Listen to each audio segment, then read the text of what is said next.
we were talking to my agent. He's like, I think you can get a little bit more money. I was like, if you don't FedEx me that contract tonight, as a matter of fact, I need you to drive it here. You're in Baltimore. I need you to drive up, drop it off at my house, and I am signing it right now because my dad made $30,000 a year at times, you know what I mean, as a chemical salesman. I know money doesn't grow on trees, and it's hard to get that, you feel like you actually feel like you won the lottery. So I'm in love with the good life.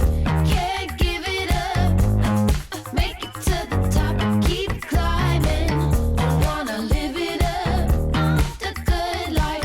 I'm coming up. I'm coming up. The good life. Good life.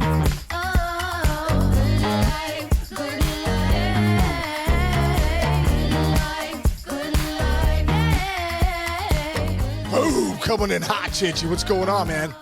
Dude, polar vortex down here in New York. Is it still freezing there? It is so cold out here. My dog, Macy, Can't go out. Can't go out. Doesn't want anything to do with it. My cat, Stewie, is like underneath a radiator, just laying upside down. Crazy. I think it's like 18 degrees here. It's definitely cold, dude. It's definitely cold. Dude, I actually was like looking at a map of the country yesterday, and dude, Pittsburgh was like, oh, dude, getting crushed. We were getting crushed. I got first world problems too because my heated driveway, my driveway's like this, people. So I don't want you to think like, I'm like flying private jets. I do have a heated driveway. My driveway's like this. If you don't have a heated driveway where I'm living, you're in the backyard in 2 seconds. But dude, last year the sensor broke. So I'm like, all right, and it was at the end of the winter, so. My buddy's like, my buddy has a friend. He's like, I'll come back and put the sensor on. I'm like, all right, no problem. I turned it off. It was like late February. I'm like, oh, we're good. So this year, like, the one day I forgot that it was off. Freaking, dude, legitimately, like, knock ice road truckers in my driveway in Pittsburgh. Like, oh my God. I'm like, I'm going to fly it off this place. You sent me a video last year. Some dude just shooting down in like an F-150 and crashing into a tree. Oh, yeah. My buddy Tim Canner was in this guy's bushes off my driveway. Just shot him off. Like I said, it's like ice road truckers. You're like, get the tailgate, dude. Can we put the chain on and pull your truck out? That's what it's like in my driveway. It's incredible. So, dude, I because it's been snowing so much, I've had this thing on for like 2 weeks, 3 weeks, full blast. And like my gas bill, it takes, dude, it's like running 58 air conditioner units, but it's your driveway. I got my gas bill the other day. I almost went into cardiac arrest. It's terrible. You got to do it though. I mean, hey, man. Hey, that's right. Dude, also too, really quick, yeah. Alex Cora, who was going to join us today, had a meeting this morning that he wasn't able to get out. It was going to go a little longer, so we're gonna have him on tomorrow morning. So for all you guys that are waiting for Alex Cora today, he'll be back tomorrow to break down the Red Sox for us. Looking forward to that. Yeah, very excited about that. Coming from Puerto Rico, we're getting off content. I like it. Yes. All right. Hey, we got some moves. Yesterday, we sat there and talked about Gavin Lux to the Yankees, and we were completely wrong, but everybody So was everybody else. Yeah, everybody else. I mean, Jeff Passan was thinking it. So Gavin Lux goes to your boy. Yeah, to their Cincinnati Reds. Yeah, what do we think? I think it's a great sign by Nick Kroll. First off, Gavin Lux, winning player, went with the Dodgers. That system come up in that system. I think there's something to that. But I think Lux looks like with Jonathan India earlier, you got Brady Singer back, so you got a frontline starter. I think that pitching is going to be elite in that rotation if they can stay healthy. You needed to, fill that a little bit. But, you have Marte, who obviously was suspended last year and also came back and did not have a good year. You got Candelario over there at third. You got McClain coming back. You got Strand coming back at first. So you're thinking, where are they going to play Lux? I think Lux is going to be, like Nick Kroll said, he's going to play some second base. He's going to play some outfield, which he did with the Dodgers for a little bit. And he's also going to be a DH too. And I love this deal because if you go back and look at Gavin Lux's season last year, coming back off an ACL, torn ACL in 2023, that's not easy to take a year off and be like, oh, this guy's just going to hit the ground running. At the end of the day, he struggled at short at spring training. That's why they end up moving Mookie there. They moved Lux to second. But if you look at his year, he ended up having a plus 2.1 WAR, which that means he's 2 wins above the average player.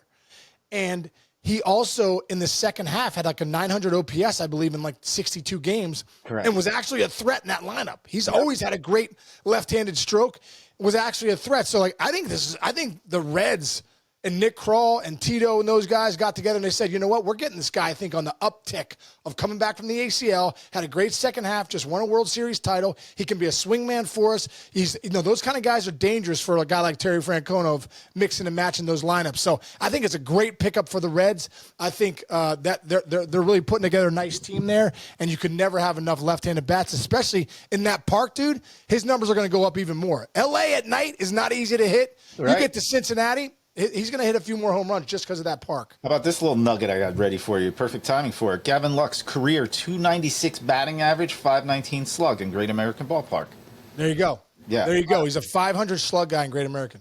Yeah, and again, I always call it like this. Like, it's almost like they got a really good deal, the Reds, just from McLean's coming back. You didn't have him all of last year, so now you have Lux. That team's getting a little dynamic over there. And you got Tito, man. You got Tito. Well, you got Tito, and then you got Ellie De La Cruz, who's, I think, going to flourish with Tito. There's no doubt about it.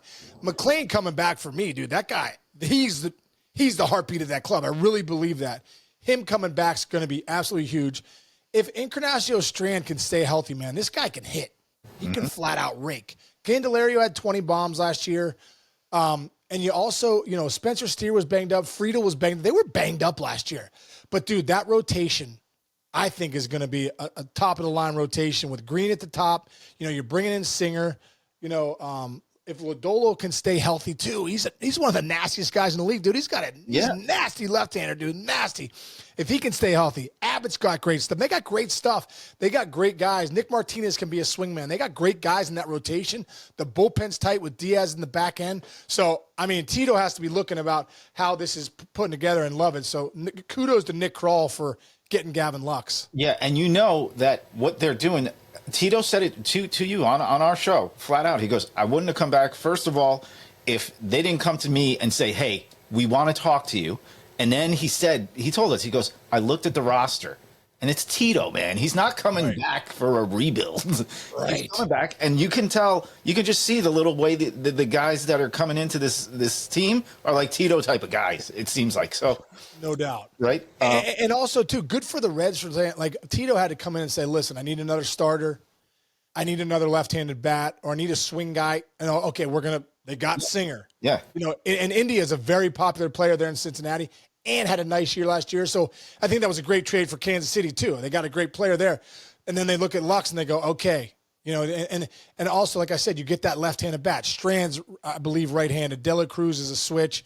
Candelario's right-handed. McLean's right-handed. You get that nice left-handed bat in there. It's just Nick Kroll's doing a good job, man. Yeah, and to your point again, what we're seeing come back again that was kind of gone for those super analytical years is you're starting to see a marriage between your managers and your front offices. We saw it with the Mets last year. You don't think your boy had a hand in like, hey, I might need this, I might need that, and the Mets went out and got it for Carlos. Right. You start, Booney, I'm sure, has a good say in what's going on in that roster with the Yankees. Yep. It's good to see that. It's good to see that's how you do it, man. Dude, here's another thing, Chinch, that I think is important. You talk about like David Stearns is a guy that, he's a baseball guy. He's come all the way up. He's done everything, and now he was a GM and president, all that stuff. Nick Kroll, dude. Nick Kroll, and when I was young, was our video guy. He was the guy who was like, hey, Nick, can I get a side angle here? Can I get a front angle here? He was the best. And then he became a scout. And then he went from the video guy in the club. Dude, when you're a video guy, you're part of the team. Sure. You're part of the team. You rely on that video guy so much. So Nick Kroll knew what players wanted. Nick Kroll knew what the hitters wanted. Nick Kroll knew what the pitchers were looking for because he was in the fight with those guys. Right. And then he worked his way up. He became a scout. He all the way up. Now he's the GM. Now he's pulling the trigger, and you're seeing you bring a guy like Tito in, who's a baseball guy. Bam, like Nick Kroll knows that old school feeling of like, okay, I'm part of the team, and now these are the guys that are the guys that'll win a championship. So the evolution of Nick Kroll, of him getting to be the GM of the Reds, is a great story, and it's a great story of like really working your way up. Yeah, and I'll add that from the other side, from the video guy side, dude. Do you know how much I've played baseball my entire life? I knew nothing about it until I sitting in an edit room with Sean Casey, seeing what he wanted to see from a hitter when he's doing a breakdown tape. Pedro Martinez going in and showing the video editor what he wants on a Do you know how much knowledge got poured into Crawl's head, like sitting next to you guys and going, oh, this is baseball. This is what makes a good hitter. That's just huge. Very point out of you. It's huge. Yeah. Now, another move actually quickly for the Dodgers, there's a reason behind them doing this. They got Kim, the super duper utility guy. Yeah, they love him. One of the best guys in the KBO, the last few years.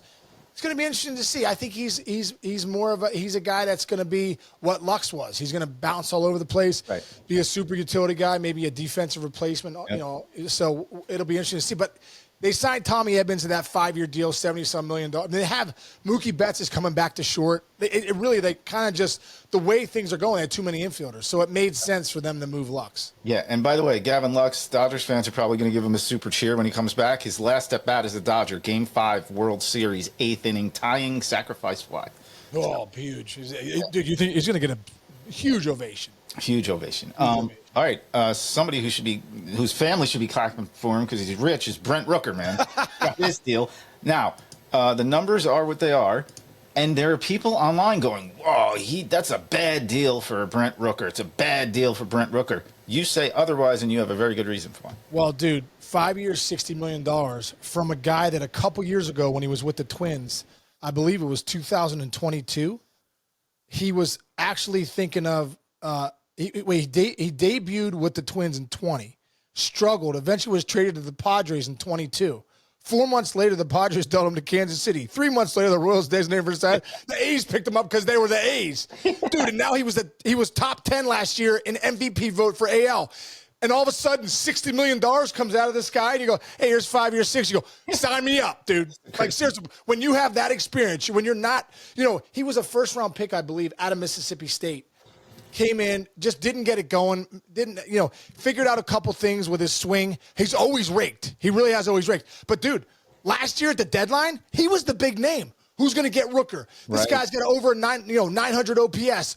How many home runs he hit last year? 30 or 40 home runs, I believe he hit last year. He doubles. He was even last season hitting 39 home, 297, Chinch. 39 and 112. Dude, with a 920 OPS, basically 917 with 112 ribbies. Dude, this guy's a stud. So, the reason they didn't trade him is because they're moving to Vegas in a couple years, and you have to have somebody that can drive the ball out of the ballpark. These guys aren't just found. So, do I think Rooker probably could have got more in a couple years? Yeah, because they bought 3 of his free agent years. But, dude, he still has 2 more years of arbitration. It's not easy to put up great numbers every year in the big leagues. It's not. I think Rooker will do it. And it's like, can you bet on yourself? But he's also older, dude. He's in his late 20s. 29. 29. He's 29. So, you get a 20. Teams are starting to think that you're old at 30 now. So, dude, good for you, Brent Rooker, dude, for locking it down. I remember when I got a 5-year deal for, I think it was $35 million. I remember, we were talking to my agent. He's like, I think you can get a little bit more money. I was like, if you don't FedEx me that contract tonight, as a matter of fact, I need you to drive it here. You're in Baltimore. I need you to drive up, drop it off at my house, and I am signing it right now because my dad made $30,000 a year at times, you know what I mean, as a chemical salesman. I know money doesn't grow on trees, and it's hard to get that, you feel like you actually feel like you won the lottery. So Brent Rooker's 5 years, $60 million after a couple years ago, about to be released and thinking twice about his big league career, should I retire? You have $60 million. You're set for life, dude, and it's guaranteed. So good for him, good for the A's, good for everybody. I urge any of us human beings on this planet to turn down $30 million. Well, dude. You're great. That's a great point. Let's break it down a little bit with a guy like Ronald Acuna. From Dominican, obviously one of the best players in the game. But what did he sign? 10 years and 120? I mean, you talk about an undervalued guy just a couple years ago was 40-70. He could, very well be better than Juan Soto. He signed for 10 years, 120 mil or something like that. He left $600 million on the table. Seriously.